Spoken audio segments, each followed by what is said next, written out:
Salut tout le monde, j'espère que vous allez bien. Moi, ça va super. Alors, aujourd'hui, j'ai envie de vous parler du TDAH dans le couple.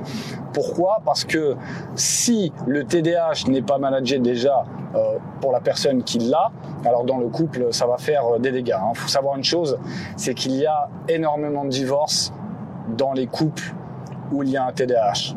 Ça, ce sont les statistiques, il n'y a pas de micmac flic-flac, c'est pas pour vous faire peur, c'est la réalité des choses. Donc il faut s'y préparer. C'est-à-dire que si l'un des deux a le TDAH, eh bien, il faut savoir que cette personne-là doit faire des efforts pour manager son TDAH dans un premier temps. Dans un deuxième temps, la personne qui l'accompagne doit savoir exactement ce que c'est et quel est l'impact. Déjà pour s'y préparer, et de deux, pour comprendre, et de trois, pour pouvoir l'accompagner dans ses démarches, pour pouvoir l'accompagner dans son amélioration. Que ce soit clair, l'objectif, c'est pas la personne n'est pas là pour faire sa nourrice. Parce que moi, pour être très transparent avec vous, quand je savais pas que j'avais un TDAH, je ne sais pas pourquoi, mais je me retrouvais toujours avec des nanas qui étaient complémentaires à moi. C'est-à-dire que moi, j'étais très bordélique, les nanas étaient très ordonnées. J'aimais pas faire la cuisine, même si je touchais un peu ma bille. Et puis, je tombais sur des cuisinières hors pair. Donc, du coup, j'avais énormément de chance par rapport à ça. Et j'en profitais aussi. Mais à partir du moment où j'ai su que j'avais le TDAH, je me suis dit qu'il fallait que je me débrouille par moi-même. Je vous explique après. Mais pour revenir aux histoires de divorce, il faut savoir que, moi, je suis divorcé. Je me suis marié une fois et j'ai divorcé et je devais me marier après par la suite avec quelqu'un d'autre, bien évidemment, mais ça s'est pas fait.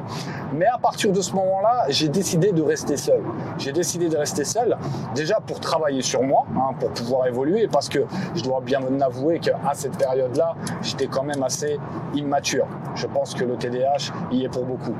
Le TDAH a bon dos, les petits loups, bref.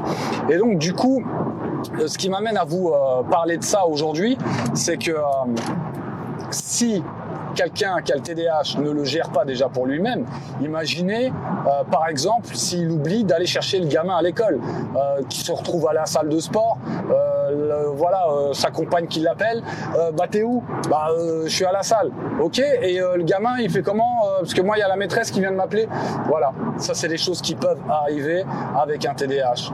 Donc du coup, ça peut être très très problématique, il peut y avoir des impacts. Alors je vous parle même pas de l'hérédité, mais ça on en parlera dans une autre vidéo.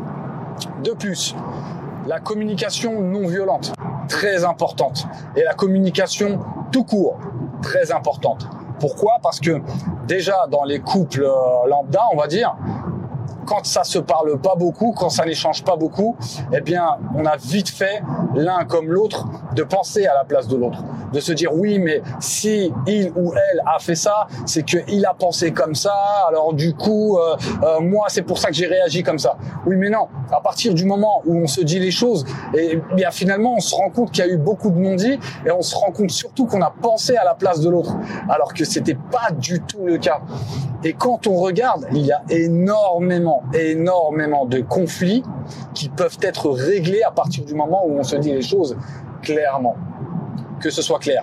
Ce qui m'amène à vous parler en fait d'un livre qui est très intéressant qui s'appelle Les femmes viennent de Vénus et les hommes de Mars, quelque chose comme ça. Et ça parle en fait des différences et des complémentarités entre l'homme et la femme. Parce que on peut dire ce qu'on veut, féminisme, pas féminisme, tout ce que vous voulez, mais l'homme et la femme sont complémentaires et sont différents, réfléchissent d'une manière différente, ont une perception des choses différente. Et c'est tant mieux. Et c'est tant mieux. Mais pour que ça se passe bien, on doit, chacun d'entre nous, connaître la perception de l'autre, la vision de l'autre. Et c'est la raison pour laquelle je vous conseille de lire ce livre-là, parce que ça aide énormément. Qu'est-ce que je voulais vous dire d'autre ? Putain, je ne me rappelle même plus.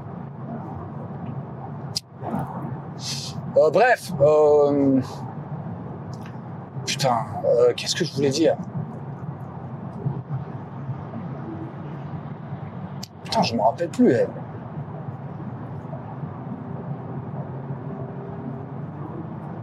Bon, je me rappelle plus ce que je voulais vous dire. Alors du coup, on va terminer par ça.